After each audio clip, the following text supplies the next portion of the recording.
faithfully delivering value and exploring great books from around the world. Hello, this is Sally's Book Talk. Today, I'll be interpreting the book called The Last Battle. The Battle of Berlin in 1945, authored by the renowned American war correspondent and historian Cornelius Ryan. On Wednesday, March 21st, 1945, spring officially arrived in Germany. This was the 12th and final spring of Nazi Germany. Soon after, Hitler was about to celebrate his 56th birthday. Similarly, this was the last battle. At this stage, the fascist regime was on its last legs. Berlin was encircled by the Allied forces and the Soviet Red Army.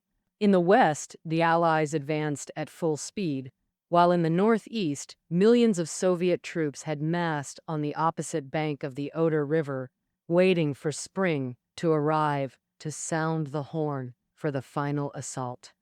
From planning to conclusion, the Battle of Berlin, known as the Last Battle, lasted about 3 months.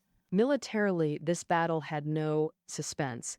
One side was the high-spirited, well-equipped Soviet Red Army, and the other was the demoralized, undersupplied remnants of the German army. The outcome was obvious. The value of the Battle of Berlin lies mainly in its political dimensions. As the Soviet forces surged forward, the German army collapsed across the front. Hitler committed suicide in despair, and then Germany announced unconditional surrender, bringing World War II in Europe to a close. After the war, people focused not only on the battle itself, but also on the mysteries surrounding it, such as why the Allied forces halted at the critical moment, leaving the honor of capturing Berlin to the Soviets. Why did the German army continue to resist futilely when defeat was inevitable? As death approached, what were the reactions of Hitler and other Nazi leaders? And how did the Berliners, facing utter destruction, endure this period? These questions are answered in this book, The Last Battle. Well, the book was published in 1965, over half a century ago, yet it remains the definitive work on the Battle of Berlin. Because the author not only gathered extensive archives but also interviewed over 2,000 individuals involved, including senior officers from both sides who were still alive, mid and lower-ranking soldiers, and ordinary Berlin citizens, providing rich first-hand materials that give the book a broad perspective and detailed richness, making it irreplaceable. Next, I'll divide the book into 2 parts, using the Soviet Union's full-scale attack on April 16, 1945, as the dividing point. Part 1, The Road to Berlin, focusing on the strategic situation before the Battle of Berlin, the delicate relationship between the Allied forces and the Soviet Red Army, as well as the German reaction. Part 2, The Conquest of Berlin, details the specific progress of this battle. All right, now let's talk about Part 1, The Road to Berlin.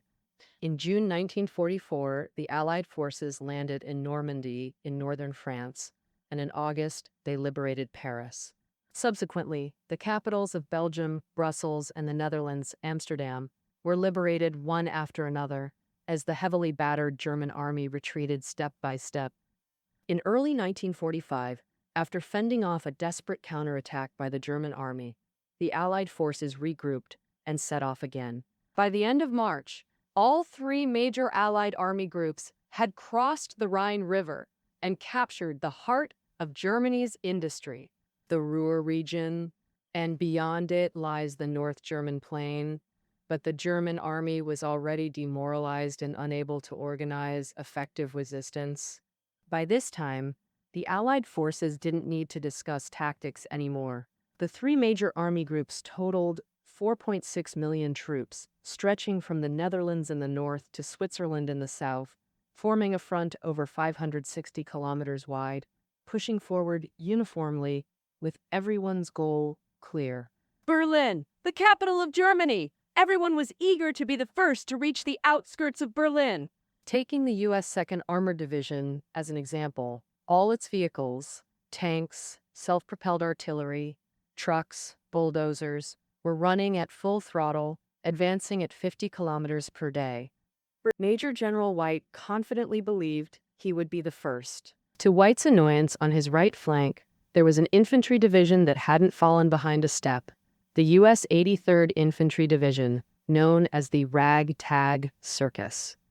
Its commander, Major General Macon, ordered that any captured German vehicles be painted olive green and marked with the U.S. White Star before being assigned to soldiers for use.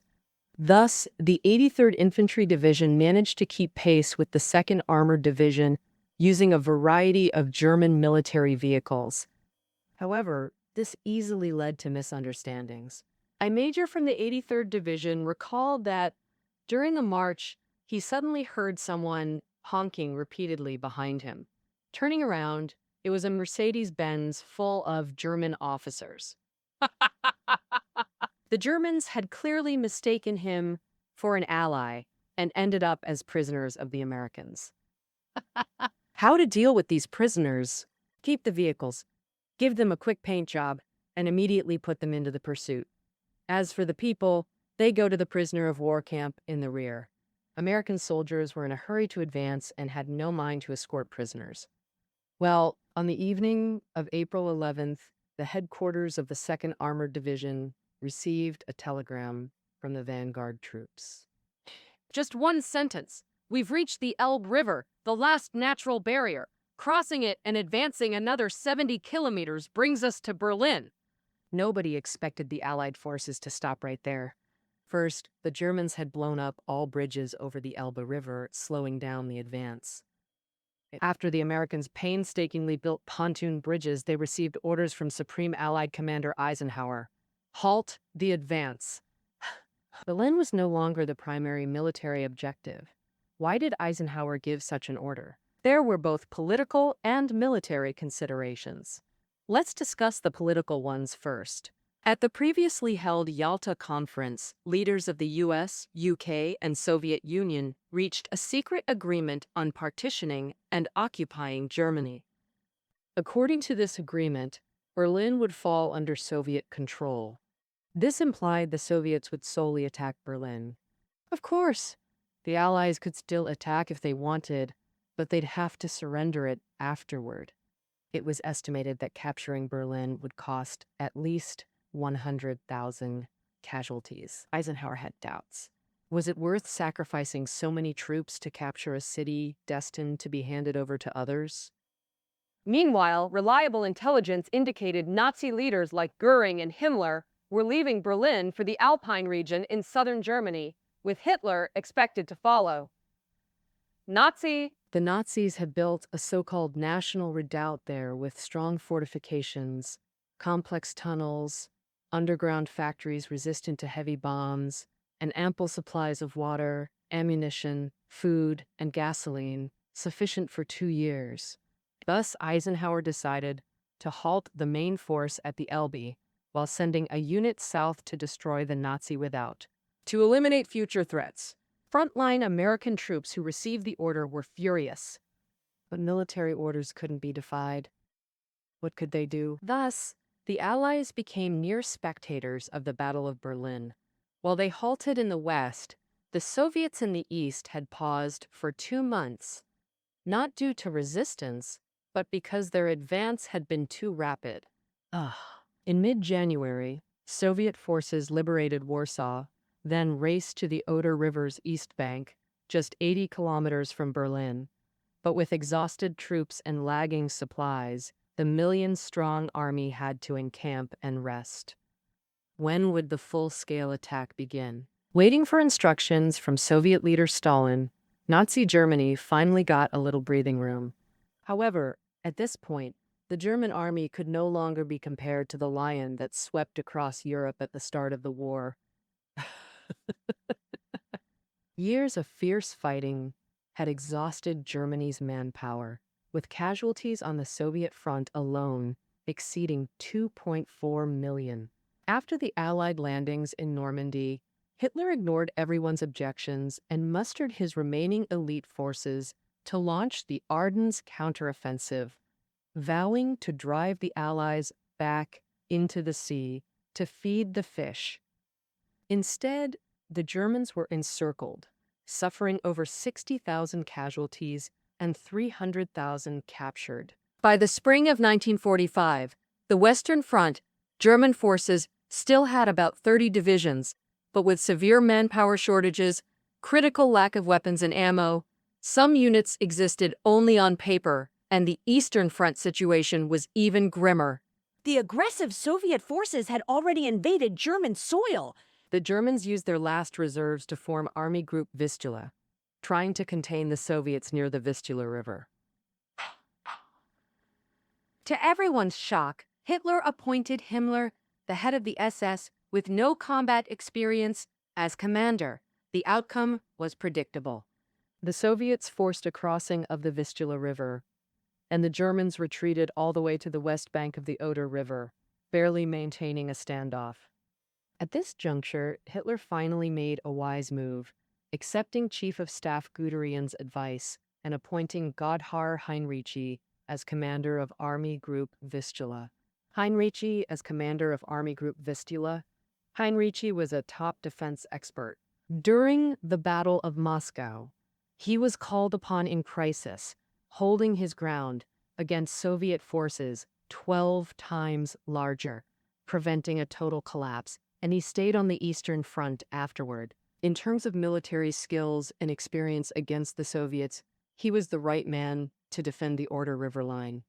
But you can't make bricks without straw. Heinrici found that nominally he took over an army group, but actually only 2 depleted armies were usable. One was the 3rd Panzer Army, stationed north of Berlin. The other was the 9th Army to the south, covering a front width of 280 kilometers, with a total force of only 482,000. How many Soviet troops were facing them? 1.6 million. Not to mention the Soviets were battle-hardened. And the German army was all new recruits. Under these conditions, Hitler still forced Heinrici to counterattack, needlessly losing 8,000 men. Hitler flew into a rage, threatening to shoot those responsible. Guderian defended his subordinates, sparking a fierce argument that nearly came to blows, after which Guderian was dismissed.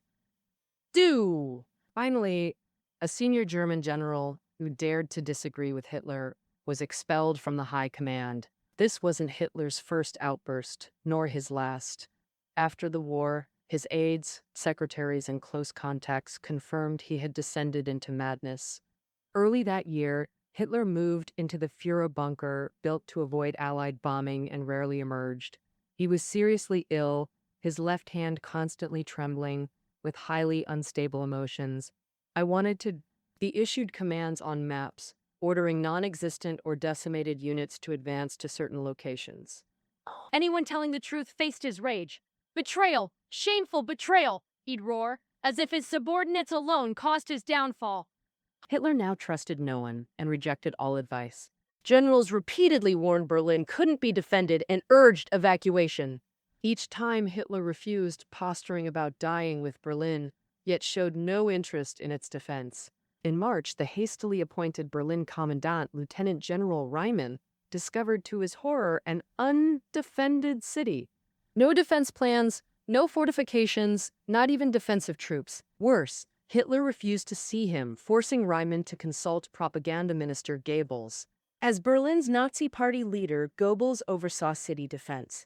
He boasted his Volkssturm militia would heroically repel the Soviets. Reimann knew exactly what this militia was worth. The so-called Volkssturm consisted of teenagers and elderly men, given minimal training before being thrown into battle.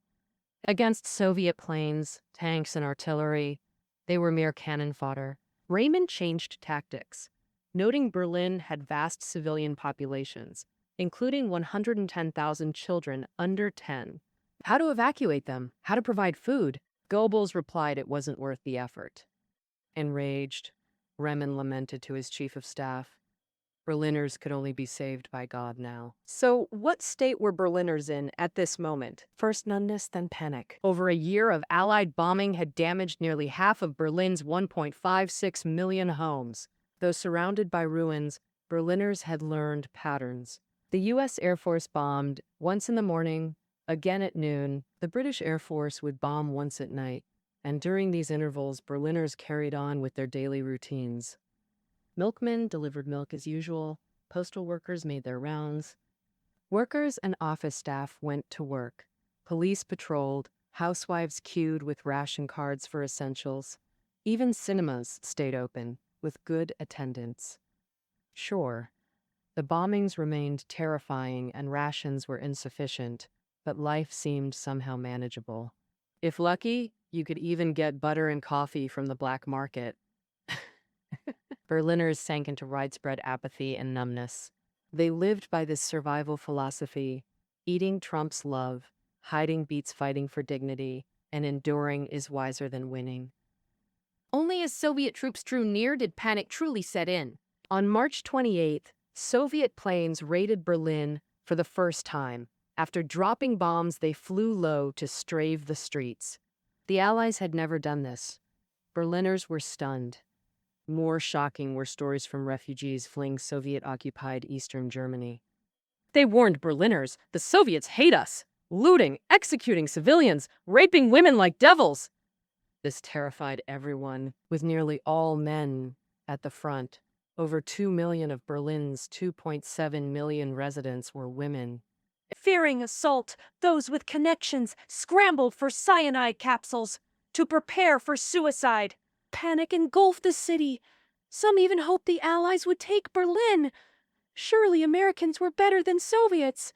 They didn't know the Allies left Berlin to the Soviets, nor that Hitler ordered everything: ports, roads, bridges, trains, factories, blown up. His armaments minister would enforce it. Speer protested, "This dooms the German people." Hitler's reply stunned him. No need to care about the German people anymore. The war proves they're inferior and deserve annihilation. Was this the fate awaiting Berliners? All Germans? How would the Soviets deliver the final blow? Part 2. The conquest of Berlin holds the answers. I'll cover the battle in 3 stages: Soviet preparations, breaching the outskirts, and capturing the city center. First, let's talk about the Soviet preparation phase. As mentioned earlier, the Soviet forces rested on the east bank of the Oder River for 2 months. Stalin originally planned the general offensive for early May, but later moved it to mid-April, with Marshal Zhukov's Second Belarusian Front assigned as the main attacking force. He would thrust directly into the center of Berlin, while Marshal Konev's First Ukrainian Front would flank from the south to cut off the German retreat. To the north, Marshal Rokossovsky's First Belarusian Front remained on standby, ready to strike at any moment. The 3 fronts totaled about 1.6 million troops, giving them an absolute advantage, and the arrangements were well in place. The Soviet forces prepared intensively. Take Zhukov, for example. His front commanded over 760,000 men, divided into 2 echelons, capable of launching sustained multi-wave attacks. 11,000 large-caliber artillery pieces were assembled, with one placed every 4 meters. Zhukov also ingeniously deployed 140 high-powered searchlights. Before the attack, these lights would shine directly onto enemy positions to blind the Germans. But the Germans called the Presen. Meanwhile, the Soviets established a bridgehead on the west bank of the Oder River, like an iron nail embedded in the German defense line. Due to a lack of artillery for defense, Heinrici on Berlin's outskirts could only watch as the Soviets deployed right under his nose. To make matters worse, on April 5th, Hitler ordered Heinrici to move his only armored forces south to defend Prague, believing that was the Soviet main thrust. The Battle of Berlin was about to enter its second phase, the assault on the outskirts. At 4 a.m. on April 16, 1945, 3 red signal flares shot into the night sky, and suddenly all 140 searchlights turned on, blinding beams shining directly onto German positions, followed immediately by 3 green signal flares. Soviet artillery then erupted with earth-shattering roars. Fortifications and villages opposite vanished in an instant. Even the atmosphere was disrupted, with gusts of hot wind rampaging, hurling dirt, concrete, and branches into the air. The shockwaves from the explosions were so intense that Soviet gunners' ears bled. Before the bombardment ceased, the Soviets charged forward, led by General Chuikov's 8th Guards Army. In 1942, Chuikov's forces annihilated 300,000 German troops, winning the pivotal Battle of Stalingrad. This time, Zhukov assigned Tukov as the vanguard, making the intention crystal clear. Behind the 8th Guards Army were even larger Soviet forces. A war correspondent observed the troops were wildly excited, cheering and jumping into the Oder River before pontoon bridges were complete, grabbing empty oil drums, thick planks, even tree trunks to drift across, all under cover of 6,500 Soviet aircraft. According to Zhukov's plan, this assault would be overwhelming. But when Soviets charged into German positions, they were shocked to find them empty. Heinrich had anticipated everything. The night before, he'd withdrawn troops to secondary defenses. While Germans emerged unscathed, Soviet searchlights exposed their positions, making them easy targets in brutal fighting.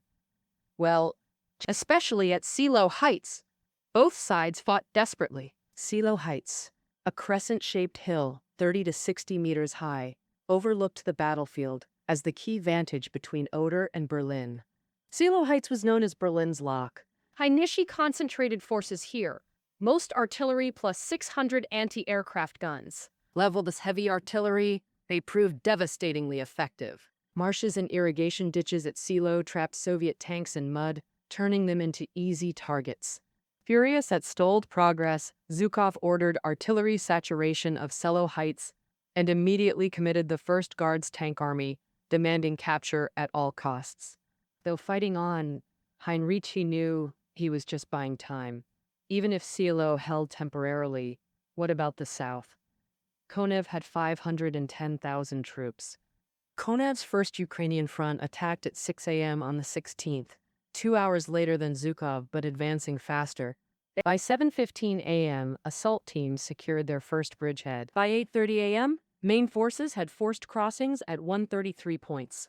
Within 8 hours, Konev's troops tore open a 29-kilometer gap. Soviet tank columns raced forward, though Germany's 9th Army under General Theodor Busse still resisted. He knew holding was impossible, yet he dared not retreat. There are 2 reasons. First, Hitler's strict order, hold your ground or face execution. Second, he hoped to slow the Soviets so the Allies could capture Berlin. Busse told his superior Heinrich, if we hold until then, we'll have fulfilled our duty to the people, nation, and history. Even then, he didn't know the Americans wouldn't come. Clinging to this shred of stubborn hope, The Germans fought desperately. The Soviets became bloodlust. a German officer recalled. The Soviets swarmed toward us in hordes, utterly indifferent to casualties. In Heinrich's headquarters, phones rang incessantly. Frontline pleas for tanks, artillery, ammo, fuel, and troops. But Heinrich had nothing left to give. Thinking of the armor diverted to Prague made him grind his teeth in fury. Late on April 17th, Zhukov's forces broke through Salo Heights. Meanwhile, Konev's troops advanced toward Berlin from the south. Militarily, holding 2 days against overwhelming odds was miraculous, but it couldn't save Berlin, let alone Nazi Germany. The Soviets left minimal forces to contain Army Group Vistula. The main force charged toward Berlin like vengeful spirits. The Battle of Berlin entered its 3rd phase, capturing the city center. Bizarrely, amid artillery outside, Berliners prioritized work and hoarding supplies. Factories operated, services functioned, even the Berlin Philharmonic played on, while housewives queued for siege provisions. Not that they didn't want to flee, they couldn't. The city had gone mad. Without passes, no one could leave, and fleeing on foot under fire was suicide. People endured terror, pretending life continued, breeding grim humor in the agony. Berliners encouraged each other. You have to survive. A popular saying emerged. Grofas will save us. Grofas was Berliners' mocking nickname for Hitler. Greatest general ever, but no one believed it. Even amateurs saw the truth. Berlin's defenses were disastrous. Theoretically, 3 lines existed. The first, a 100-kilometer suburban ring clogged with obstacles, train cars, wagons, rubble. The second line of defense encircled the city center, stretching 40 kilometers with anti-tank trenches, bunkers, and firing positions. Oh, oh. Key buildings like the Reich Chancellery and Reichstag in the city center were connected by earthen walls, barricades, and sandbags. Serving as the third line of defense, everyone knew these were shoddy, rushed constructions. Moreover, defenders were Hitler Youth and Volkssturm. Expecting them to stop the Soviets was pure fantasy. Berliners joked darkly, "It'll take Soviets at least 2 hours 15 minutes to breach our defenses, 2 hours laughing hysterically, 15 minutes smashing barricades." On April 20th, Hitler's 56th birthday, the Soviets sent him a big gift. Marshal Rokossovsky's 300,000 troops attacked from Berlin's north, pushing the Germans to collapse. By evening on the 22nd, Soviet troops stormed into Berlin's urban center, beginning block by block fighting. They deployed fearsome Katyusha rocket launchers. Meeting resistance meant round-the-clock barrages igniting firestorms across the city. One resident recalled, "Flames were everywhere. Night didn't exist anymore. You could read newspapers by the nocturnal glare. Streets lay carpeted with corpses. Regular army, Volkssturm, Hitler Youth, civilians. Many shot while desperately fetching water from pumps. Staying in shelters at least spared bullets. But if Soviets suspected Germans inside, flamethrowers meant far worse deaths. Beyond Soviet fire, Berliners also faced their own army's brutality. As the encirclement tightened, German remnants converged downtown, some despondent, others maddened by despair. Especially the SS, directly controlled by Nazis, fought with fanatical resolve. To delay Soviets, they blew up 120 of Berlin's 248 bridges and destroyed a 6.4-kilometer riverbed tunnel. That tunnel had sheltered thousands of civilians and wounded. As water flooded in, they fled screaming. No one knows how many perished. Yet, once Soviets fully secured a district and eliminated defenders, order swiftly returned. To Berliners' astonishment, Soviet troops proved disciplined and kind. Many spoke German, and rumored atrocities, robbery, abuse, assault, never materialized. Mother Superior Cunegond of the Sacred Heart Convent was originally anxious. She had not only 60 nuns here, but also hundreds of pregnant women and children. When the nuns told her the Soviets had arrived, Cunegond prayed first before going to meet them. And the visitor was a young Soviet lieutenant who politely bid farewell after confirming no German soldiers were hidden in the convent. But the lieutenant added a warning, pointing to his soldiers. "They're disciplined, decent soldiers, but I gotta tell you, the guys behind us aren't so kind." Ah. The lieutenant was right. The first troops to enter Berlin were the Soviet Guards, who were generally more disciplined, but the units following weren't the same. Many were new recruits with looser discipline, and more importantly, everyone was burning with anger. Back when the Germans invaded the Soviet Union, they burned, killed, looted, did every evil thing imaginable. Many Soviet soldiers had their families destroyed, wives and children torn apart. Now they came for revenge. What you did to my loved ones, I'll do to you today. As later Soviet troops moved into Berlin, violence became more and more common. From Nazi bigwigs to ordinary families, department stores to street shops, all were looted clean. Resistors got beaten or shot, and women faced the worst fate. Victims ranged from 80-year-old grandmothers to 10-year-old girls. Some raped in front of their families, others dragged into streets and gang-raped.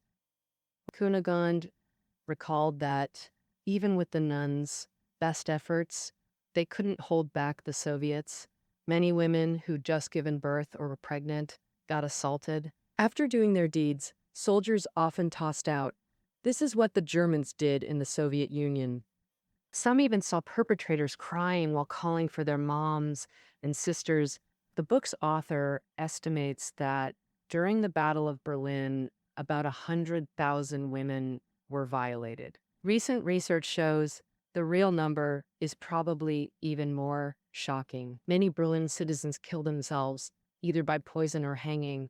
Some mothers jumped into rivers with their kids.